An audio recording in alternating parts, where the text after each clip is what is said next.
David K, for sharing that. Please stay with us as we come back to you for our next discussion as well. Now we move on. Russia has partially restricted calls on the WhatsApp and Telegram messaging apps, saying the move is aimed at combating criminal activity, state media reported today.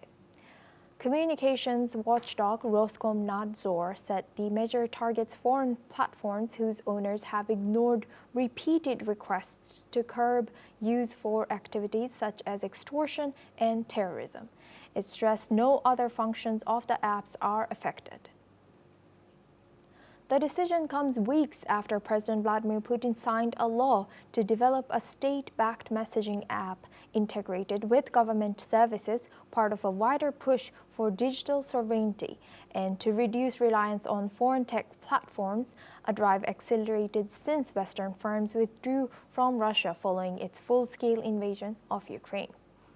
Meta, which owns WhatsApp and Telegram, have not commented on these restrictions yet. Now we go back to our guest discussion with David K. He's in Johnston, American author, joins us live from Washington, D.C. Thank you, David, for staying with us. Now, how do you interpret Russia's decision to partially restrict WhatsApp as well as Telegram on the context of its broader push for digital sovereignty? Well, the Russian Federation has a real problem with communications.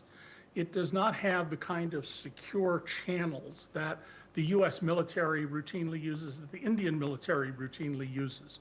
So Ukraine, the United States, other countries have been able to listen in on communications going on between generals and people in the front on in this war in Ukraine, this attack on Ukraine. At the same time, other people are able to communicate through things like WhatsApp. Now, a really sophisticated electronic surveillance operation like the U.S. National Security Agency, the NSA, they can probably crack WhatsApp.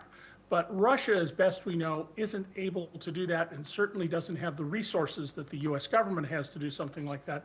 So by restricting WhatsApp and similar services like Telegram, what I think they're trying to do is make sure that messages aren't sent to people inside Russia who are disloyal. You'll notice there have been some very big hits by Ukraine on targets deep inside Russia.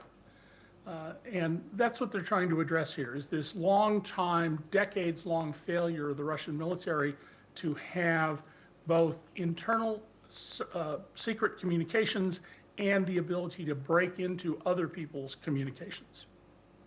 And David, how might this push for a digital sovereignty influence global trends in internet censorship and data control, if it does have any effect?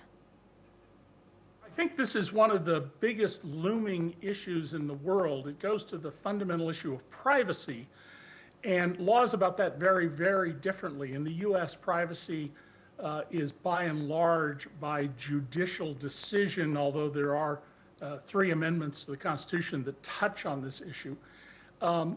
In Russia and other authoritarian states, and the U.S. at the moment is a proto-authoritarian state, the government, of course, wants complete access to your information and doesn't want people communicating that it can't check up on.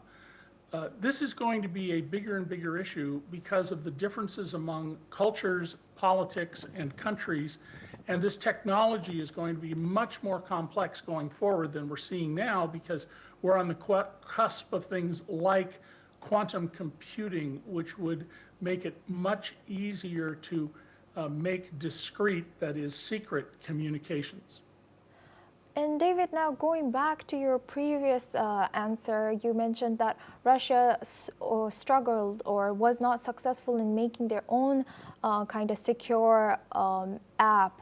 So with Russia's move targeting foreign platforms now, do you believe this will accelerate the development within Russia for state-backed alternatives? Well, I think the Russians recognize they've got a real problem. A number of Ukrainian attacks on the battlefield, for example, have been targeted on people because soldiers were picking up their cell phones and calling mama or their girlfriend and telling them where they were. And by listening in, the Ukrainians or their friends, like the U.S. at the time, were able to pinpoint the location of those signals and hit them with cruise missiles, bombs, artillery fire. So I think Russia needs, from their perspective for their military, absolutely to develop secure communications.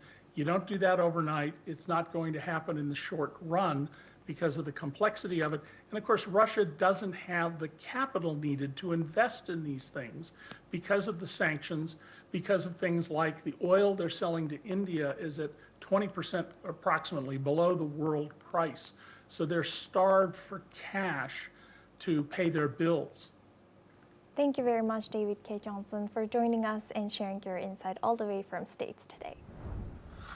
Now we move on to our next news.